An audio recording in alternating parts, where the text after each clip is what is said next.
I know you can hide your appearance, but trespassing on restricted family grounds is still a bold move.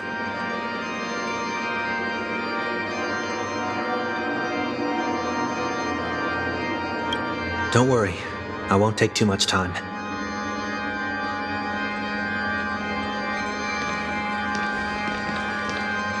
I was a child when I first visited the Grand Theater. I remember seeing the light behind the curtains from here and believing it to be the morning star guiding me toward the land of the dreams.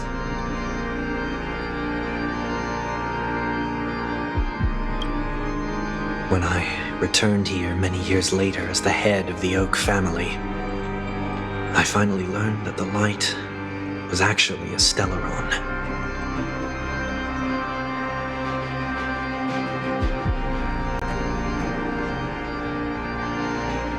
Now that you've returned to the stage, what are you planning to do?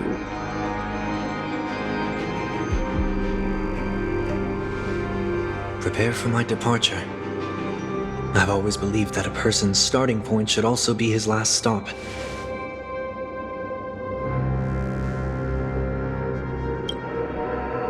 Have you ever seen the elderly at the end of their lives?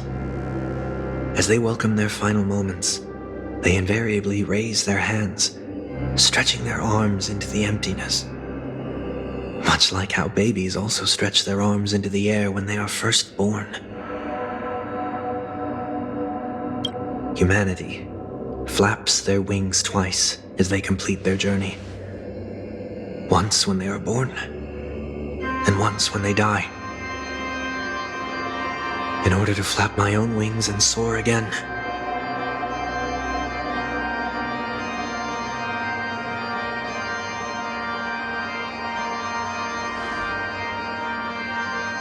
I will say goodbye, here, to the me of yesterday. I really hate this face. My expressions feel so dull and lifeless.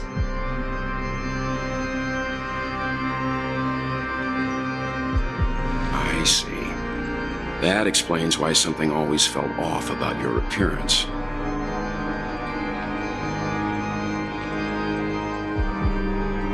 The halo above your head that symbolizes the harmony, it's been missing since the moment we reunited.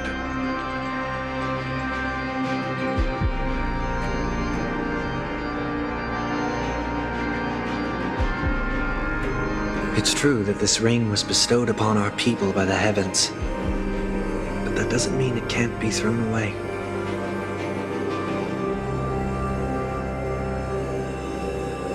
While I was in the gallery of thoughts, at the entrance of the dream, I chose to completely sever the halo from myself.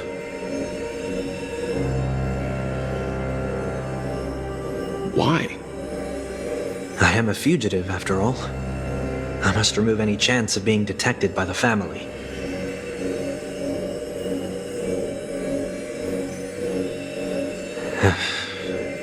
Another reason is to feel pain. A pain like falling from the sky with broken wings that can keep me awake. This is how I can cast aside all the blessings of the harmony and the order and, for the first time in my life, enter the sweet dream as an ordinary person.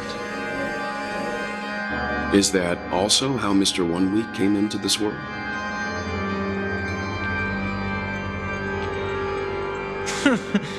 No. You wouldn't believe the real story even if he told you.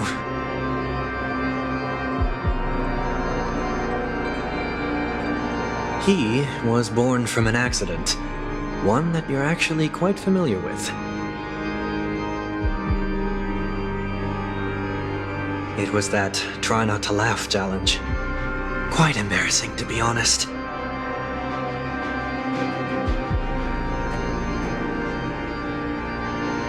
I was roaming around as an ordinary person when I unfortunately fell into that Pepeshi's trap.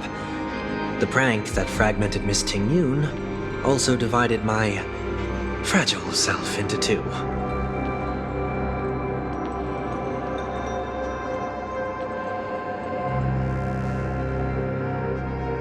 Are you saying that he's a part of you? That's quite surprising given that you two look nothing alike.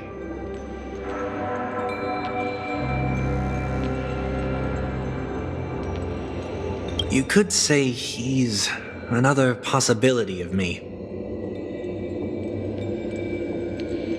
I too was once a child, with aspirations buried deep within. Over time, those childhood voices grew increasingly faint.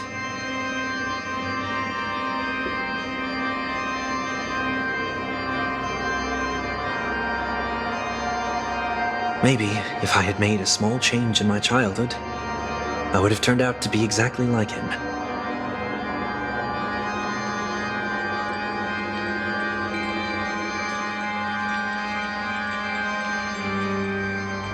What a pity. Failing to become a better version of yourself. So, my final farewell will be like that of Miss Ting-Yun. I will perform a tuning on myself and return to my complete form.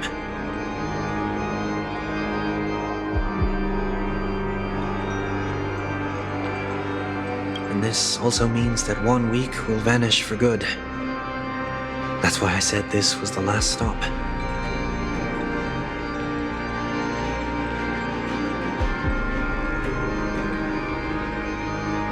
Is there a possibility that you will be the one who disappears? No. This is a foregone conclusion. But who's to say there won't be any changes? Maybe deep down, I'm also anticipating this possibility.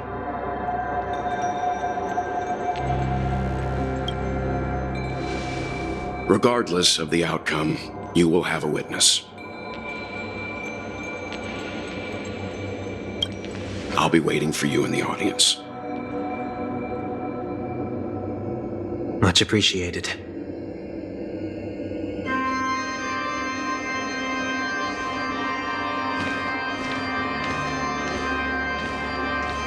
Now, shall we begin? Anticipating this possibility, you've really changed.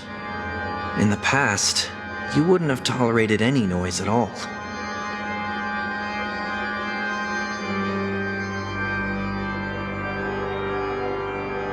I'm about to embark on an unknown journey where it will be impossible to maintain my orderly life. I will have to navigate unexpected surprises, much like today.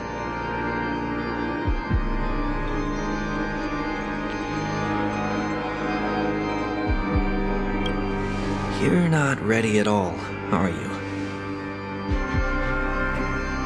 I feel unsettled, maybe even scared. Ever since I left Penacony, I could no longer control everything.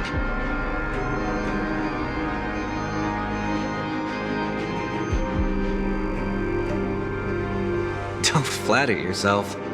You can't control anything. But isn't that how it is for most people?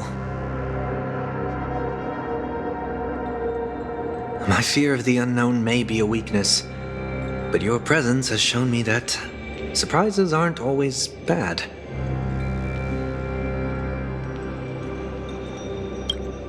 Meeting you has been a great help to me, and I'm glad to have discovered this side of myself. I also feel grateful for the opportunity to tell you this in person.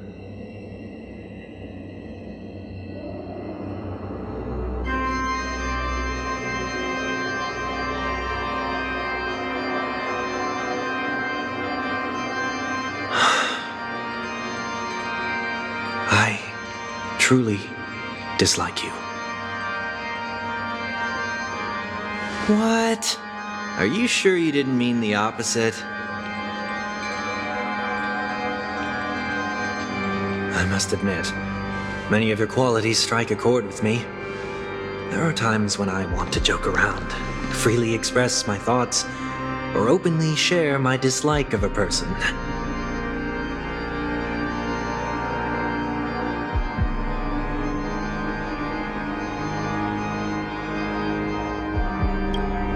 or my fondness. I want to tell her that I love all her songs. Then go for it, Sonny. You always talk about locking the bird in the cage, but you're the one who's trapped.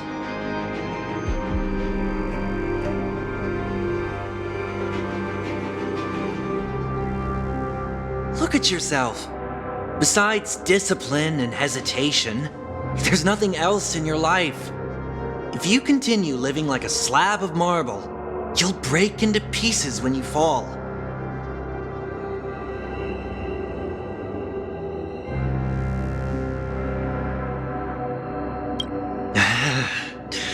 But I won't become like you. I simply can't. I dislike people who are frivolous. It makes me uncomfortable to even emulate them. If I fail, I will still uphold my principles, such as decorum and stateliness.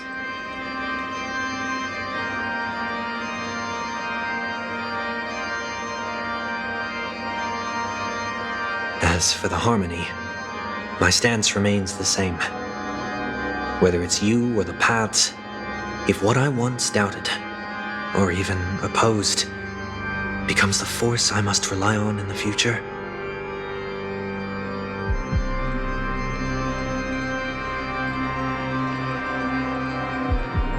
then this time, my true heart will guide the tuning.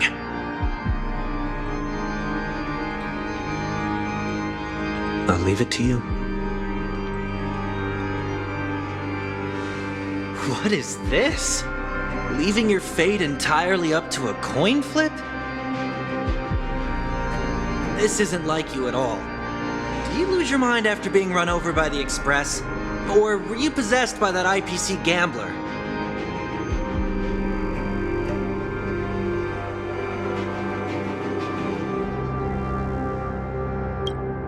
Failure is always the best teacher. To save more lives, you must first understand what they live for and what they die for. The best way to achieve this is through personal experience.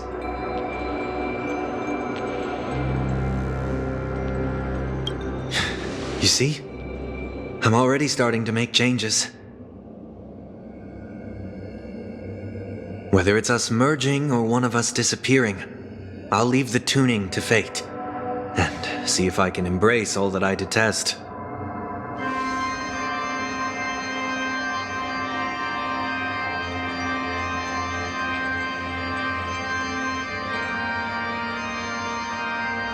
Only then will I truly be able to walk among the living in their world.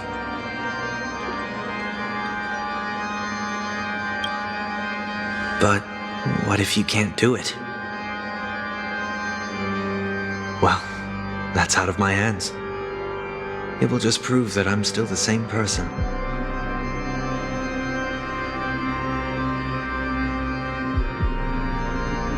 The person who always disappoints his sister.